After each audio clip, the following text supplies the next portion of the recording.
千里之行，始于足下. A journey of 1,000 miles begins beneath the feet. We now gather in the Tao to travel the journey together.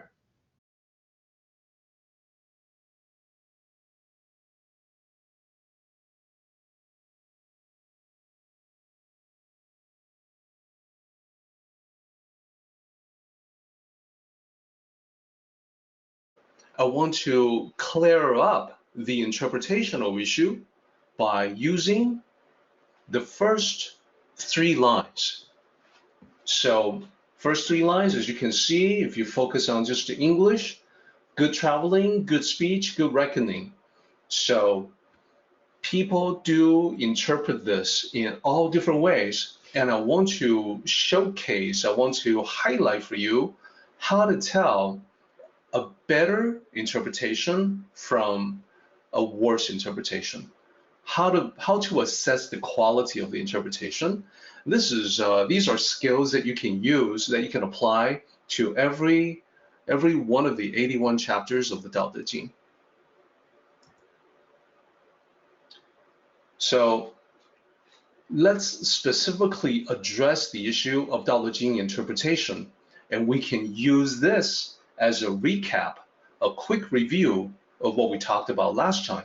So if you recall our discussion, you will encounter the many concepts, similar concepts, worded differently this time, but the same concepts. So here's the question. As far as interpretation goes, how can you tell what is right or wrong? I mean, this is ancient Chinese we're talking about, right? That's notoriously difficult. How can you tell if an interpretation is good or bad, better or worse? Isn't it just all a matter of opinion? So those of you who have listened to me for years now, some of you, you know my answer to that. My answer is no, it's not just a matter of opinion. Sometimes it can be a matter of opinion. Most of the time, there's a clear delineation between correct and incorrect. So no, not just a matter of opinion. There really are ways that you can tell. And it doesn't require a PhD, does not require an advanced degree in ancient Chinese studies, does not require a title. You don't have to be an expert. All you have to do is use your common sense. Now, admittedly, interpretation is both art and science. So it is not exact. It's not always exact. Nevertheless, there is a method to the madness. There's a method that can be broken down in 3 different ways, in 3 points. So let me explain what those 3 points are. This is for telling whether or not an interpretation is correct or incorrect, on point or off target. So number 1,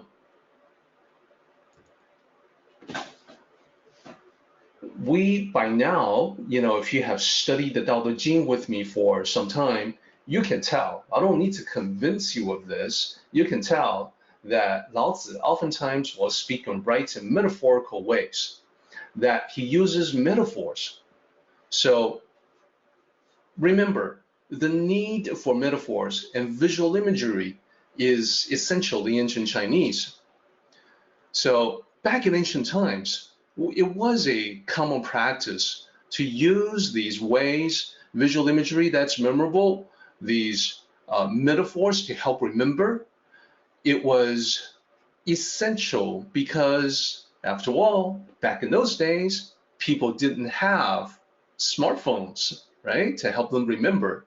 They didn't even have paper. This predates the invention of paper. So there's no way for anyone to take notes, to write things down, to help them remember later on. So all they really had, for most people, was the brain. No smartphones? Okay, well, not a problem.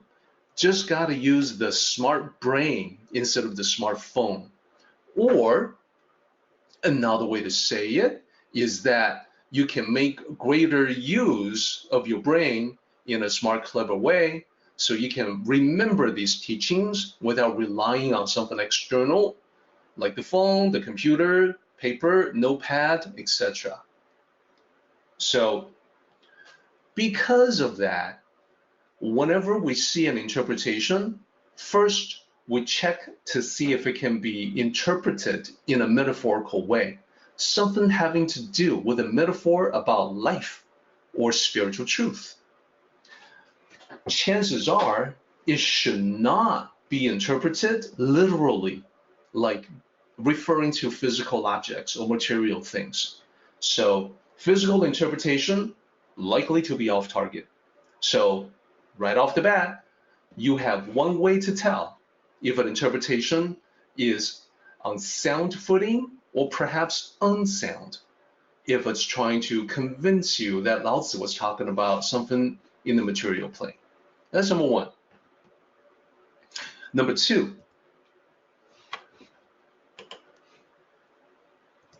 Lao Tzu offers practical advice. Lao Tzu was very pragmatic, was very down to earth. The more you study the Daodejing, the clearer this becomes. So here's what happens. If an interpretation is ethereal, airy-fairy, not practical, it cannot be used in real life, cannot be applied, well, we say that it fails the real world test, that it's not realistic, it's not helpful, it's not practical, it's not useful. When that is the case, that interpretation is likely to be off. It just means that there is another interpretation of that line, one that will reveal a truth that is practical and useful. So I want to remind everyone that the purpose in ancient times to put something like this together was that it had to be practical. Why? Well, they had to be very concise. They have to squeeze everything together. They have to make it as practical as possible, as concentrated in terms of usefulness, because writing medium was rare. Remember, we're talking about all of this predating paper, predating the invention of paper. So before paper, what did people write on? Well, silk was one possibility. If you were extremely wealthy or powerful, like a noble, you could afford that. You could afford some silk. But even then, the quantity was limited. Another possibility was that you can cut out a whole bunch of bamboo strips, and then you can string them together to form a writing surface, and then you carve on it. Now, that's obviously a very slow process. So again, people didn't use it much. Nowadays, we take the convenience of pen and paper for granted. We forget how things used to be before the invention of these powerful instruments. Pen and paper is actually a technological advance. It enabled all kinds of other advances in our civilization. But back then, because paper did not exist, pen did not exist, ink did not exist in that way. So they had to be much more practical. They had to be, so whatever you put down on a piece of bamboo strip or silk, you couldn't really afford to put things in there that was not practical or useful. You have to concentrate the usefulness of what you have to say and then make use of limited real estate of writing surface. So that is the reason for number two. Interpretation should be practical, should apply to everyday life, and should be useful, and should be something that bears upon the real world in which you and I live. That's number two. Number three is where you need to take a look at a line in relationship to other lines. So here's the way that I would describe it. The interpretation for one line completes or complements other lines in the same chapter. That when you have a poetic structure, when lines are the same length with a lot of repeating characters, that's a clue to us that the poetic structure means that these lines that belong in the same section, they have a common purpose. They're talking about different aspects of the same subject. So if an interpretation for one line veers off and is completely different from the other lines, it becomes automatically suspect. So I know just looking at these rules, it can be hard to imagine how they would apply to a passage. And that is the reason why I want to use the first 3 lines as both a recap, a review, and as a way to illustrate how interpretations can go off, go all over the map and become completely inaccurate, misleading, so that people won't get the full benefit of this ancient wisdom. Then I will showcase what it actually means, how we can apply, and therefore we can all see the improvement and why we should all demand the most accurate interpretation, no matter whose book about the Daodejing we happen to be reading. So looking at the 3 lines, right off the bat, we know that these 3 lines must be related. They must all be talking about the same sort of thing. Remember number 3, they have to complement one another. Then we also have to ask the question, well, are these lines practical? Well, yeah, we can look at number 2. We can take a look at line 2. Good speech does not seek faults. So from life experience, we know that seeking faults, pointing blame, rarely produces good results. What usually happens if you do that is you end up alienating people. So if it's someone that you work with, that person will stop going the extra mile for you. You know, why would they bother when you're just going to find fault with them? And from there, we can also make a pretty good guess at line 1, traveling, tracks, you know, must not be literal, must not be about literal traveling from one place to another, from one physical location to another. And this must not literally be about leaving tracks on the road. Looking at line 3, we can say, yeah, counters, that must not be a literal meaning. It must be metaphorical to make certain points about how we treat people. So let's take a deeper look one by one.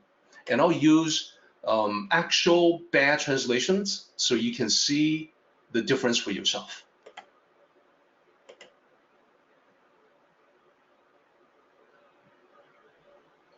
All right, so let's take a look at line 1. Good traveling does not leave tracks. So literally, the original ancient Chinese is good travel without tracks. So let's take a look at one particular translation. That's not a real good interpretation. Here's what it looks like. It says, a good traveler has no fixed plans and is not intent upon arriving. Okay, well, what we know from looking at the original 5 characters is that the original text says absolutely nothing about plans or arriving. So, question, does this interpretation pass the test of practicality? And even before we get to that question, let's ask this. How does not leaving tracks, which is what is actually said in the original, how does not leaving tracks imply having no fixed plans? Well, it doesn't. Leaving tracks or not leaving tracks and having fixed plans or no fixed plans are 2 completely separate things. And second question, not being intent on arriving, how is that related to leaving tracks? Well, you can leave tracks or not leave tracks and be intent or not intent upon arriving. They're completely separate things. So these terms in the interpretation have nothing to do with leaving tracks.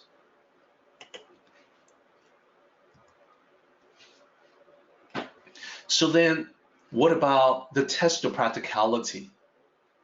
So in a real world situation, if a traveler has no fixed plans, how exactly does that make him or her a good traveler? A traveler without fixed plans is just wandering all over the place. Maybe sometimes coming here, sometimes going there. How is that a good traveler necessarily? And what does that mean anyway? So we know from the previous chapter, 26, that it's important to be thoughtful and prepared. And remember, the expression from 26 was to call it heavy, the heavier thoughts, the contemplations. It was much more important to be that way, and the importance far outweighed being impulsive and given to random whims, which in the previous chapter is described as light. So having no fixed plans, this is an idea that's more new age than the authentic Tao. Therefore, from all that, our conclusion is that the interpretation of going from leaving no tracks to having no fixed plans and not being intent on arriving, it's misleading. Let's be frank, it's a misleading interpretation that has little to no practical value in real life. So, having used the counterexample, let's talk about what it really means.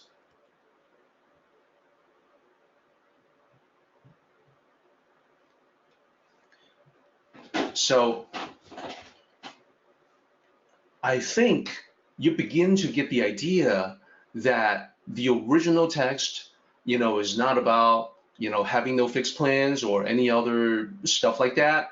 It's more like when you go somewhere and then go somewhere else, that you leave an area with minimal impact, to leave a place in the states that you found it, or in a better position, in a better state than you found it. We like to say we're all here to help one another make the world a better place. Okay, yeah, that's getting close. That's getting really close to the actual meaning of not leaving tracks. So let's explore. As Tao cultivators journey through life, they do not disrupt, cause damage, or leave a mess for people to clean up after them. Yeah, that's exactly what we're talking about. We were just talking about how, leave a place in a better state than you found it. No matter what that is, the workplace, a kitchen, picnic area, whatever the case may be. So Tao cultivators are able to do this because as they go through life, they do just enough with a thoughtful, gentle touch. And this means a lot of times people don't even know that they have been there or they have done something there. What they have done is seamless. So this is what leaving no tracks actually means, and it makes sense. We have all seen people who are disruptive, the opposite, that people who are thoughtless, inconsiderate, people who cause damage. We can tell they are not following the Tao. And furthermore, another aspect of it is that Tao cultivators take actions to benefit others in seamless ways. They clean up after themselves, they leave a place better than they found it. They do this without needing external validation or ego gratification, like fame, the spotlight, etc. So that's because leaving tracks can be a sign of the ego, wishing to attract attention, Making your mark on the world, Kilroy was here, as if anyone really cares. So this is how you can assess the difference in interpretational quality. Bad interpretation, misleading, doesn't really help. Good interpretation makes sense and something that you can use as a reminder in everyday life. That when you are at a particular place, and let's just assume that this is the common area, perhaps a kitchen at the workplace, you're done doing what you need to do there, get coffee, make coffee, microwave your lunch, whatever the case may be. When you're done, you are thoughtfully cleaning after yourself and maybe even throwing a few things away that other people forgot to do so. And in that way, you have helped maintain a common area for the people that come after you. So this part is actually important, more important than I'm making it sound.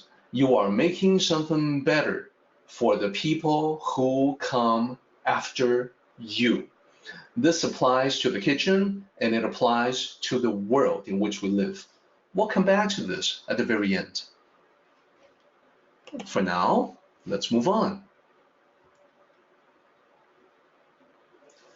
So, as I mentioned, we're going to be using the first 3 lines as a recap and also as a way to highlight the difference in interpretational quality. So now we're going to do line number 2. Line number 2 says, good speech does not seek faults. The original literally breaks down into good, first character, talk, without, and then 2 characters for faults. Good talk without faults. So very naturally, a lot of people assume that because the literal meaning is that way, so they think it's talking about how if you talk really good, if you are a good talker, then what you're saying is going to be without faults. What you're saying is going to be faultless or flawless. So let me highlight one actual translation. A good speaker does not say the wrong thing or stumble over words. Okay, is that a valid interpretation? Well, I can tell you that even some who know ancient Chinese mistakenly assume this line is about speaking flawlessly. And I mentioned that even modern Mandarin speakers a lot of times have trouble with ancient Chinese. This is one example of it. Quite a few people make that mistake. So never mind native, English speakers who don't know modern Chinese, modern Mandarin, or ancient Chinese. So now I want to challenge this. I want to challenge this interpretation. My first challenge is going to be the test of practicality, the practical test. Okay, if Lao Zi is saying that a good speaker does not say the wrong thing, how exactly does that help me? So all it's doing, it seems, is passing judgment. If I say the wrong thing, I'm not a good speaker. If I want to be a good speaker, I have to avoid saying the wrong thing. I have to not stumble over words. How is that helpful? Well, it's not. The reality is that when you understand the previous line is about how we treat the environments that we come across as we pass through, how we preserve it for the people to come, how we make it better for the people to come. That's the implication of not leaving tracks. So now we can kind of figure out, we can tentatively see that this line must be about how the speaker interacts with other people, how the speaker affects other people, rather than how well the speaker speaks. Okay, so if you are following that train of thought, then and this is how I this is how I can sum it up right here. Understanding the previous line means you would expect this line to be about how Tao cultivators talk to others, rather than how well they speak, how they interact with other people. So let's talk about what this interpretation should be, what it really means. Just as Tao cultivators use a thoughtful, gentle touch in actions, that's line 1, so too are they gentle in words. Not just gentle in action, but also gentle in words. Lines 1 and 2. So how can they be gentle and thoughtful in words? Well, rather than to focus on the negative, which you know and I know that too many people do way too often, Tao cultivators look for the positive in everything and everyone. So because of that, rather than to seek faults, they provide encouragement, focusing on the positive. Rather than to tear people down, they build them up. That is the way of the Tao. So let's take a look at the last line as our example to discuss. The last line, the third line, says good reckoning does not use counters. So let me share with everyone what this doesn't mean. This is an actual translation. Good accountants don't need to use tools like the abacus to help them count accurately. Yes, it's an actual translation. So is this one. With enough practice, you could do complicated math problems in your head. That's a published translation. Now that you know how to distinguish between good interpretation from bad, the difference should become increasingly obvious to you. So you would be able to tell right off the bat that, well, wait a minute, you are fixated on this being literal, referring to physical objects like the abacus. And does this pass the practical test? You know, what do you mean? Lao Tzu wants us to develop mental math skills. He wants us to develop maybe memory skills. How realistic is that? How many people will actually do that? And the other criteria from the method to judge whether the interpretation is right or not is that this line should have something to do with the other two lines. They're in the same section. They belong in the set together. The other two lines, you know, with the accurate understanding, we know they are about the way that a Tao cultivator would interact with other people. A sage would practice good traveling, not lead tracks. The sage would use good speech to be encouraging and not discouraging. You know, to blame someone, to accuse someone, those would not be the way of the sage. So this here, good reckoning, it should have something to do with how the Tao cultivator interacts with other people. That's how we can complement the other ones. So this right here, doing complicated math in your head, counting with an abacus, those have nothing to do with one's interaction with others. They cannot be the best interpretation. They just can't. So let's talk about what it means. I think we have time to do that, and then we can take a mid-meeting break after this. So starting from the first two lines, we have seen how the Tao cultivator can be gentle and yet effective. And they're gentle and effective in words as well as deeds. Deeds, line 1, actions. Words, line 2, good speech. So when that is the case, when you have someone who is gentle yet effective, very helpful to other people, very considerate and thoughtful, then you can tell this person would have no need to call in favors or keep track of scores. They don't have a need to do that because they've been good and helpful to others. Quite naturally, people will reciprocate by being good and helpful to them. So what would be the need for the Tao cultivator to keep track of scores? To even things up with someone like an enemy, or to call in favors to an ally?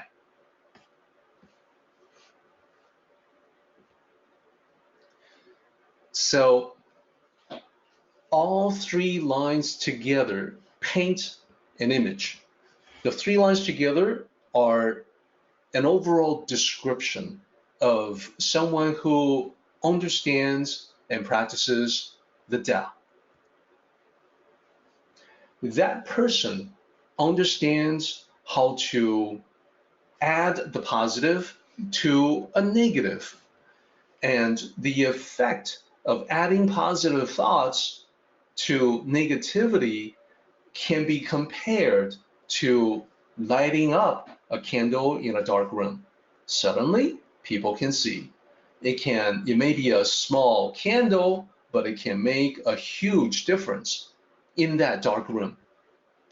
So those who understand and practice the Tao, who are able to not leave tracks wherever they go, not seek faults when they talk to other people, and not keep track of scores as they become friends with many, well, you can see that these are what we would look to as the good people, the good influence on others, the good people as examples that we can emulate.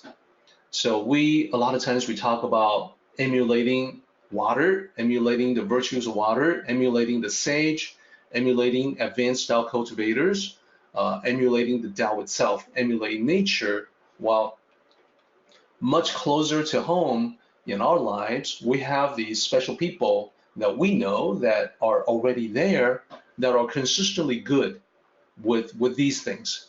These are the people who never speak harshly to others. These are the people who are good examples. Well, we start by emulating them, and we can use that emulation as a stepping stone to emulating sages and emulating the Tao. So here we are. The last bullet, they are a good influence on everyone and a good example for us to follow, for us to emulate. In the terminology of this particular chapter, we talk about following enlightenment, walking in the footsteps of individuals who possess that wisdom of enlightenment. So this is calling that out. Even before we get to that particular part, this is actually tying into that. It's like a little preview of a central concept in this particular chapter to follow enlightenment. Our meeting has come to an end, but the journey continues on. Let us travel safely. Until next time, may the Tao fill you with peace and happiness.